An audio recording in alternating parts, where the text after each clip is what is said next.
Enfant, tu savais lire les visages avant même de savoir lire les mots. Tu sentais quand l'atmosphère changeait, quand une porte claquait un peu trop fort, quand un silence pesait un peu trop longtemps. Tu croyais que c'était normal de tout surveiller. Tu croyais que c'était ça, être sage, s'adapter, deviner, éviter le pire. Alors tu es devenu hyper vigilant, toujours en alerte, toujours prêt à désamorcer les conflits avant qu'ils n'explosent. Ce qu'on appelle peur de l'abandon ou attachement anxieux a souvent commencé là. Dans ces maisons où l'amour dépendait du ton de la voix d'un parent, où la tendresse se méritait, où la sécurité émotionnelle n'était jamais garantie. Et aujourd'hui, t'excuses trop. Tu veux tout comprendre, tout réparer, tout contrôler. Tu as du mal à croire qu'on puisse t'aimer sans condition. Tu cherches à être parfait, juste pour ne pas être rejeté. Mais tu n'étais pas trop sensible. Tu étais juste trop conscient, trop attentif pour ton âge. Et maintenant, il est temps d'apprendre ce que personne ne t'a montré. Que tu peux être en sécurité, même sans tout surveiller. Tu n'as pas besoin d'être en alerte pour être aimé. Tu as juste besoin d'être toi. Abonne-toi pour plus de faits psychologiques. Tu n'as pas besoin qu'on te hurle dessus pour te sentir en danger. Parfois, il suffit d'un ton sec, d'un silence trop long, d'un regard qui change. Et ton corps, sans comprendre pourquoi, se met en alerte. C'est l'hypervigilance. Tu as appris très tôt que l'amour pouvait basculer à tout moment. Un parent trop imprévisible, une maison où les émotions explosaient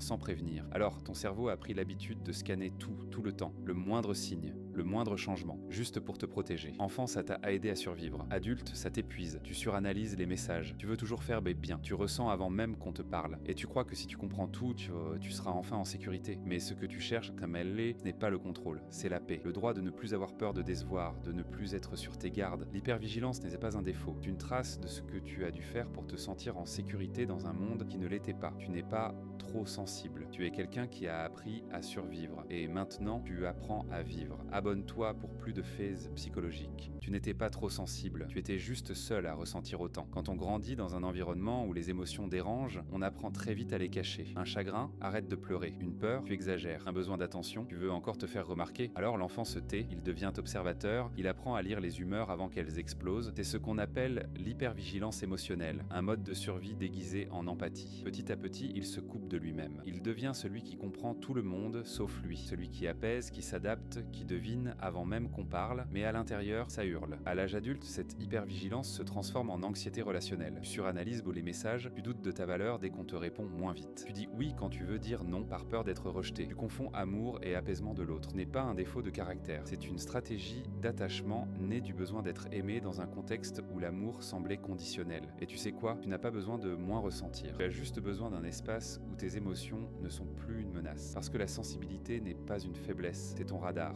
pas ta prison. Abonne-toi pour plus de faits psychologiques. Tu ne supportes pas qu'on t'ignore, mais tu dis que tu t'en fiches. C'est souvent comme ça quand on a appris trop tôt à cacher sa douleur. Quand enfant, tu as compris que pleurer ne changeait à rien, que tes besoins dérangeaient, alors tu as appris à sourire au lieu de parler, à t'adapter au lieu de t'affirmer. C'est le mécanisme de survie préféré des enfants qui ont grandi dans l'insécurité émotionnelle.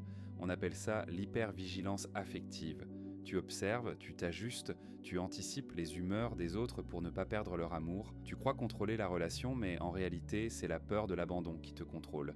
Et plus tard, à l'âge adulte, ça devient invisible, mais épuisant. Tu choisis des partenaires instables parce que tu veux réparer l'histoire. Tu dis oui quand tu veux dire non. Tu donnes trop, espérant qu'un jour, on te choisira pour de vrai. Mais ce que tu veux vraiment, c'est te sentir en sécurité. La bonne nouvelle, ce schéma n'est pas une condamnation, c'est une trace, une blessure d'attachement qu'on peut guérir, en apprenant à poser des limites, en te donnant toi-même l'amour que tu espérais des autres. Tu n'as rien de trop sensible ou de difficile, tu es simplement quelqu'un qui a longtemps eu peur de ne pas être aimé, et c'est en comprenant ton histoire que tu pourras enfin t'en libérer. Abonne-toi pour plus de faits psychologiques.